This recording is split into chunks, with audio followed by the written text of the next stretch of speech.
we're going to go to our next speaker. So, Lisa, can you turn your camera on and say hello? Well, I sure can. My camera is on, I believe, Okay. Well, but thank you so why? much for, yeah, thank you so much. So, as you pull up your slides, can you give us a self-introduction? Oh, sure. I can't do two things at once, but let me zip in there real quick and then I can do it easily. Me But either. I know, isn't it? It's a little bit challenging, right? Let me get into sharing and we'll jump right in.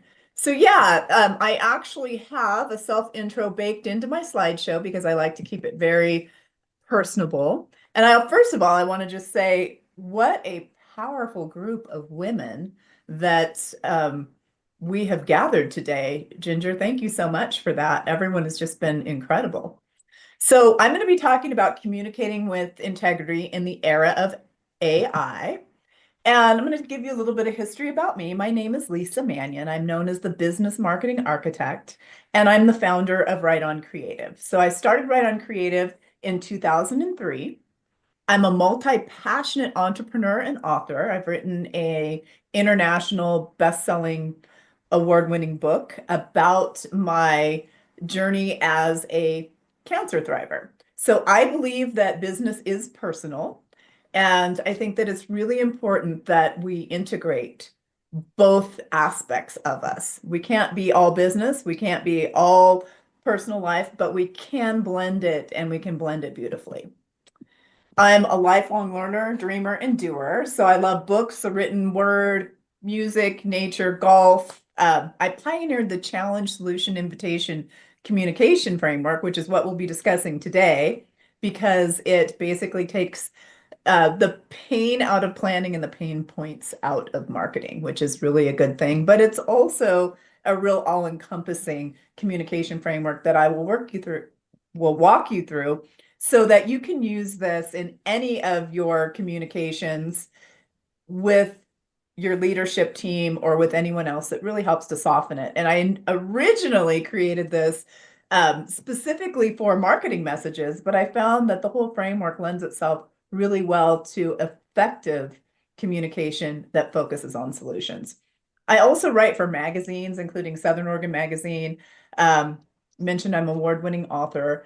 And I teach, my mission in the world is basically I teach, train, and transform on two core topics: marketing with integrity via Write on Creative, and healing with love via Spiritual Sugar, which is actually an imprint of my Write on Creative publishing house.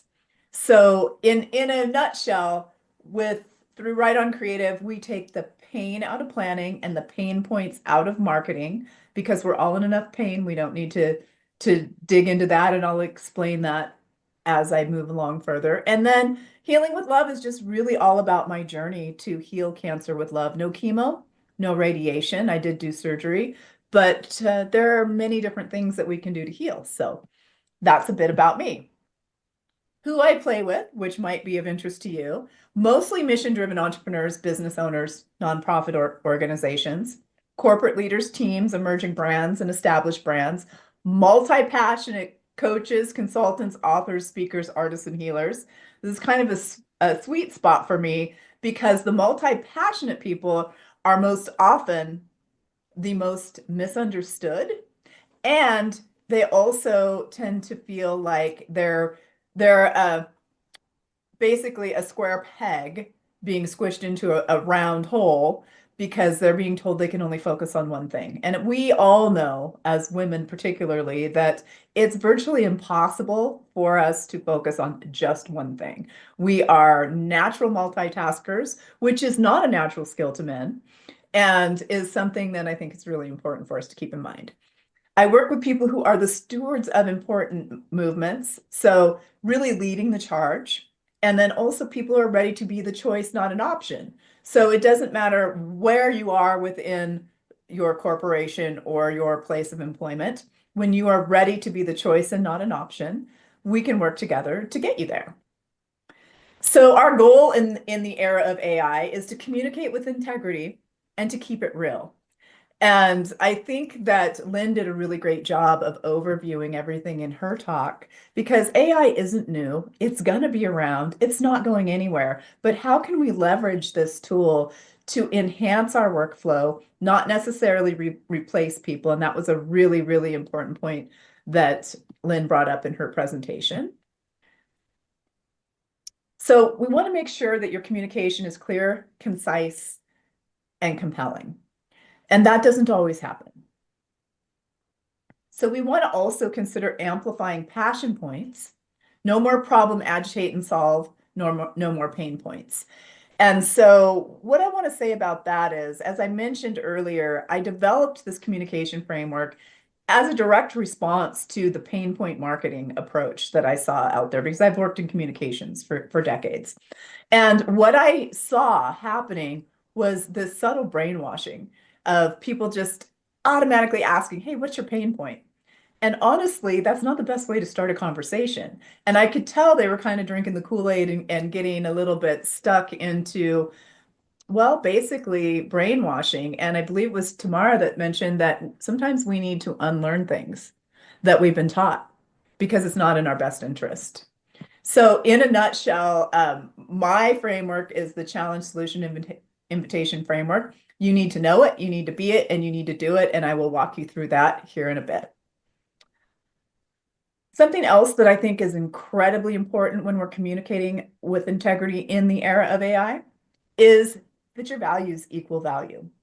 One of the biggest disconnects that I see on company websites, I'll just use a website as an example, is that we're not clearly identifying your values and also not infusing your values into your vision and not using them to craft your mission statement. So there's kind of a formula to play with how to anchor in that, your mission, vision, and values based on what's most important to you and what you want to achieve. And unfortunately, I see that being missed, especially with AI. And what I mean by that is many people think that this is just going to be a really beautiful shortcut to write copy and messaging and all of these things. That's not necessarily true because it takes time to train AI on your voice.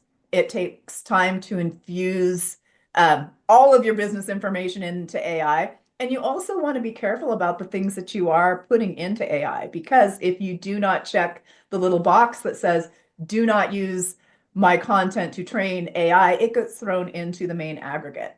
So I have some personal concerns about intellectual property and other things that we want to be aware of, because sometimes those shortcuts are actually going to cost us in the long run. And oftentimes we can tell when people are writing with AI because they're getting lazy. They're taking some shortcuts. They're not refining and reworking. Again, that's something that Lynn mentioned is incredibly important, and I just want to hit that home. Something else to consider is that facts tell and stories sell. So it doesn't matter if you are in a presentation or if you're negotiating for a new position or whatever you're doing. Studies show that men respond more to facts, and studies also show that women are more interested in stories and emotional connection, the things that bring us together. So when we connect with stories that can really showcase the value proposition of what you offer and your brand personality, you're going to get better results, regardless of your conversations, regardless of what platform you're showcasing your messaging on.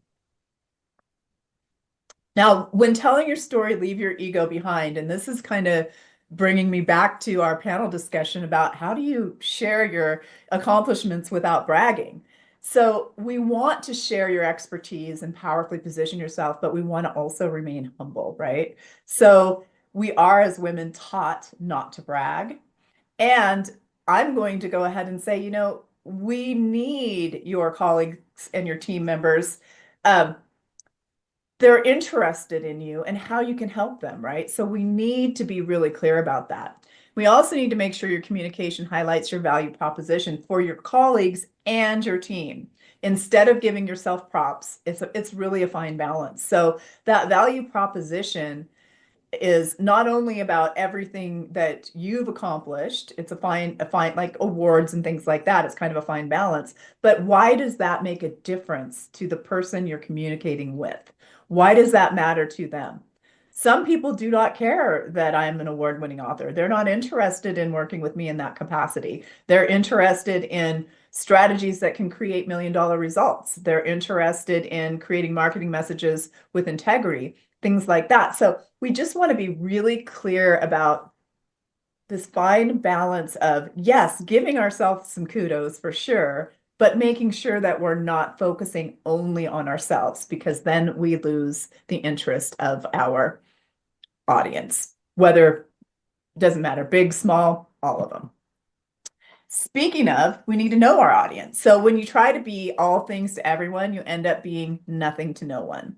And I know that sounds very harsh, but it's incredibly true. So you want to be really clear about who you really serve or what your ultimate goal is with this communication, whether it's a talk or it's a new job application or what it is, who do you really serve? Are you there to serve the core clientele of the business? Are you there to be of a support to someone who is in a higher leadership role than you? Think about that strategy. What are their challenges and what do they deeply desire? So we want to really start with what's important to the audience. And don't outsource your voice or give your power away to AI. And here's what I want to say about that. AI is a wonderful, wonderful tool, but it hallucinates. And what that means is it makes things up. So you have to fact check. I went to a presentation a couple of years ago with a linguistics professional who was giving an actual overview of ChatGPT.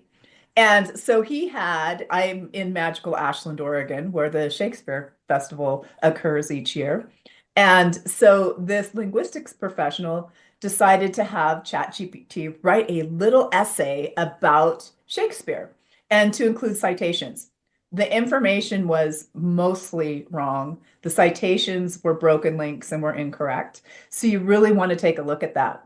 And I played around with it for myself to begin with, and it said I'd written 7 books, which I haven't, but that's fantastic. And I'd never even heard of them. There isn't even a person around that's written them.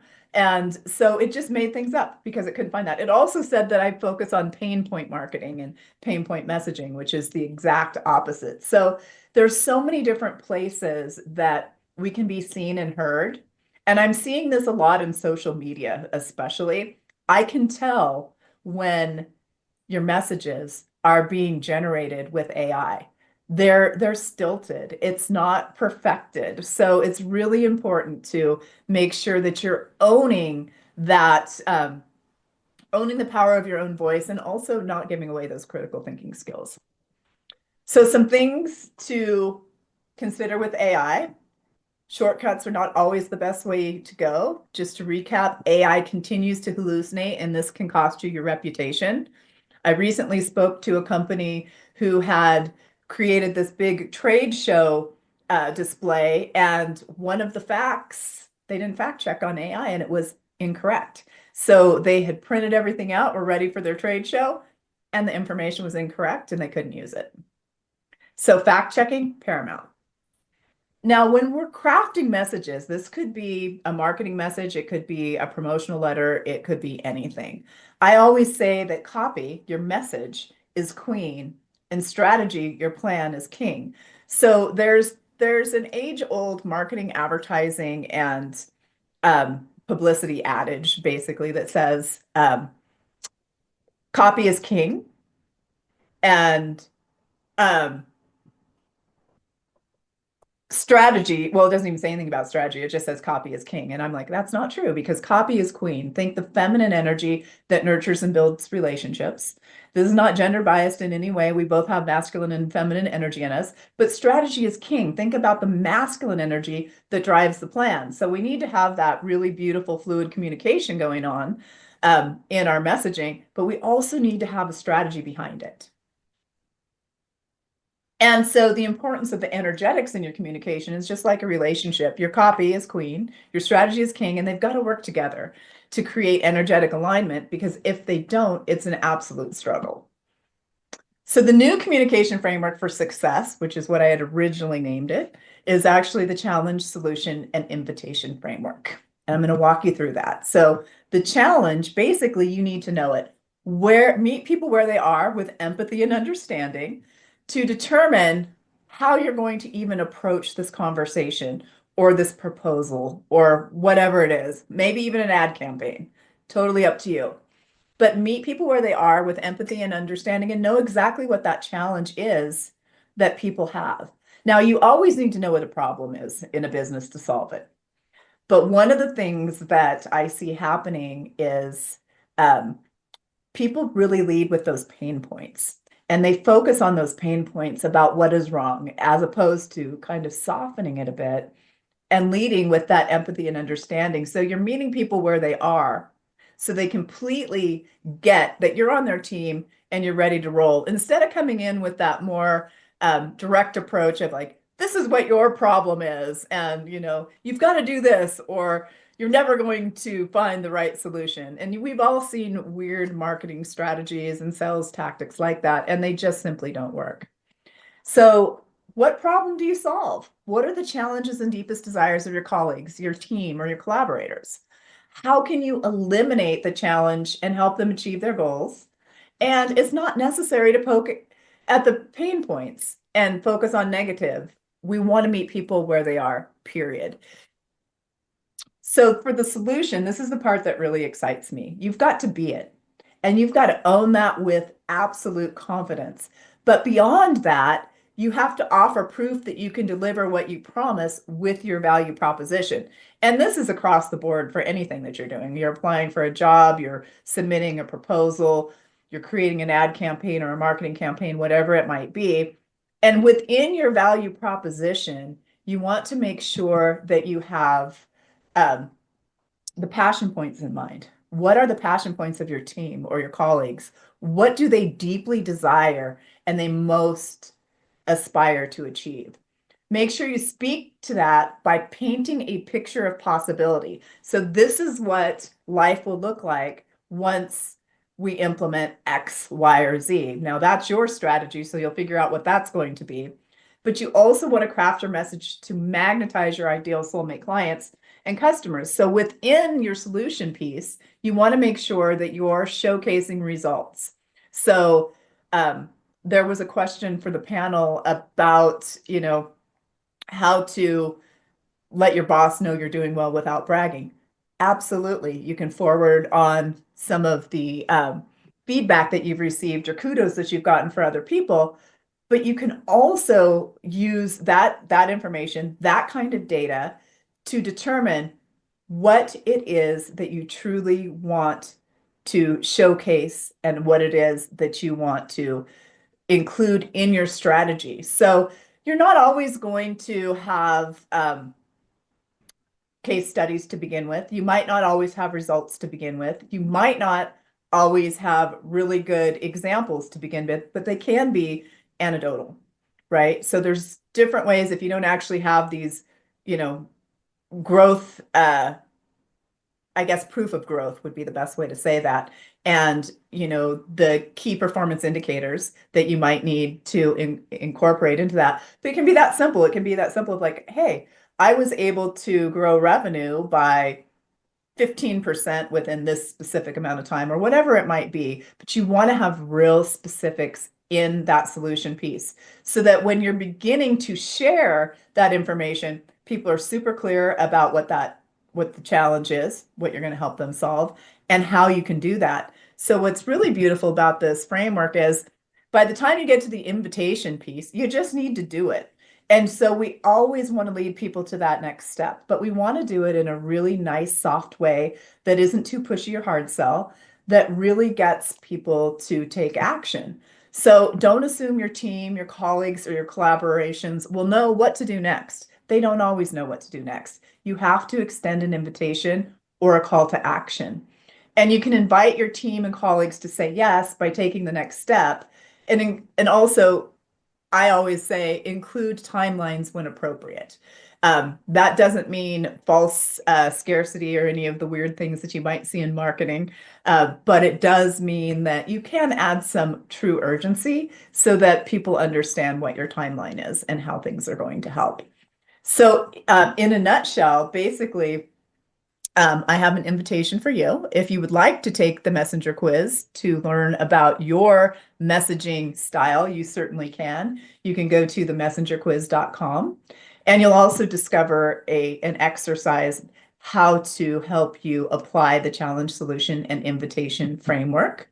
Want to talk a little bit about some results, and these are pieces of information that you might consider including in your solution piece and specifically the value proposition piece. So one of my clients, Therese Skelly, she's an intuitive business mentor. She said, wow, in the first 12 minutes of our quick start strategy session, Lisa helped me refine my business title, create taglines for my signature programs, and name my upcoming webinars. Beyond that, she empowered me to own my message in the most powerful way. Now, that's more an anecdotal thing. I mean, yes, there were some tangible things, there were some branding things that occurred, but that's just an example of how we can showcase results. Chris Kyle, I'm the copywriting expert for his Launch Academy program. He teaches people to create online courses, and he basically says, my values-based challenge, solution, and invitation communication framework helps people to clarify their core marketing messages with integrity and complements his authentic messaging blueprint process. And I've been working with him for years, and clients love me, kind of thing. So that's always nice. And then here is one that is more results centric. I mean, those are great results, but like more specific. My friend and colleague and also client, Jennifer Huff, she teaches quantum physics, basically. And she says Lisa's marketing with integrity approach and philosophies are a breath of fresh air. One revenue stream that Lisa suggested when implemented will push the business over the $1 million mark. And I would say that working with Lisa is a smart investment. So I share that not to brag, but to illustrate how we can package some of our results and provide them for people so they understand the value proposition. So what are we actually going to get when we work together? What is that going to look like? And so it's a really good idea to have that. So quick recap. Focus on passion points, not pain points. We're all in enough pain. Let's amplify the positivity in the world as much as possible. Be very clear about your value proposition within your solutions. So how is it that you're going to specifically help in this situation? Talk about your results, your case studies, and extend a clear invitation with a timeline. So maybe you're submitting a proposal for a new position that you would like to gain. Could be that. Make sure that you're asking for a time for the meeting, that you're not leaving it up to chance, that you're being really clear about, hey, can we schedule a meeting? So a clear invitation or a call to action can even be something as simple as, does next Wednesday at 4 work for you to discuss this topic? So being really clear about pulling all of that together is important as well. So some resources to support you. You can always go to writeoncreative.com. I have a blog there. I also have a podcast called Your Message Matters. And I have an Ask Lisa section where you can ask any questions that you would like in the future. But for today, we'll just go ahead and open it up and for any questions that you might have. And a closing reminder, claim your messaging exercise to apply the challenge, solution, invitation, communication framework. You can get that at writeoncreative.com. You can also go to themessengerquiz.com and take the quiz if you would like. Yeah, that's wonderful. And thank you all for all the questions that are coming into the chat. I'll start with this first one from Colleen. And she says, I am not a native English speaker. How can I use AI and seem authentic in marketing messages? Well, I mean, I think that Lynn and I both kind of addressed that in our conversations or presentations. but this is a conversation. First of all, I think it's really important to, I guess I'd need a little bit more information. I mean, by not being a native English speaker, I think that I'm probably not the best. I'm maybe not the best person to answer this question, because what I'm thinking immediately is there's going to be a lot lost in translation if you're not a native English speaker and you're attempting to get AI to work for you in English. I don't know that for sure. I know that there's all kinds of different translation tools like Babbel and different things like that that you could use, but I honestly have not come across that question. And I would imagine Lynn might actually have some answers to that. I'm not sure, but I know we're both playing in kind of a similar situation. So I wish I had a better answer for you, but I honestly do not know of the right tool for that. Thank you for that. All right, and Doria says, how can we find your podcast? Oh, that's a great question. I do have it linked on my blog, and also you can find it on Spotify and all of the usual suspects, iTunes, all that. And I can pop a link in here too for you. Oh, thank you. All right, I think we have time for one more question, and please keep those questions coming into the chat. All right, one more question. All right, so Felicity, final question, then we'll ask you for last thoughts before we go to Holly's presentation. And Felicity says, should we disclose when we use AI in communications? You know, I don't know that there is a specific guideline for that at this point. It's kind of the Wild West right now, unfortunately. I guess it would depend on how you're using it. And at this point, I don't know that there's a requirement. I don't know that there's any type of specific requirement that you have to disclose that you've used it. But I do know that many of the platforms, like the publishing platforms, Amazon and Kindle Select and different things like that, they require you to tell them if you've used any AI. And so that is a possibility. So I don't really know. Yes, Lynn just mentioned the one platform I know you have to disclose AI is on Amazon. That's correct. And that's what I was just speaking to. So I think we're going to see this morph and evolve. And in the publishing world, absolutely. It's really interesting. On one of my blog posts, after I went and saw that linguistic professional talk, I wrote a blog post about it. And there was a woman, I think it was a woman, maybe it was a man, put a comment on the post that said she was at a party with different publishers and things like that, and authors. And this woman had a publishing deal with a publisher, and the publisher decided to run it through AI and change it just enough and canceled the contract and then published the AI version. Now that's incredibly unscrupulous. I don't know that that's happening a lot, but that's some of the red flags that have come up, especially in the publishing world, of how we really need to keep an eye on that, because it's scary. It is the Wild West out there, and we do want to make sure that our information is correct. And yes, Lynn, I agree. I think that was terribly illegal, and I don't know all. I mean, it was just a comment on my blog post, so I don't know all of the details. But I was, as a writer, I'm very protective of my words. So I think that's something to think about. Well, anyway, great. Thank you. Yeah, thanks, ladies. Really appreciated being here with all of you. Such wisdom.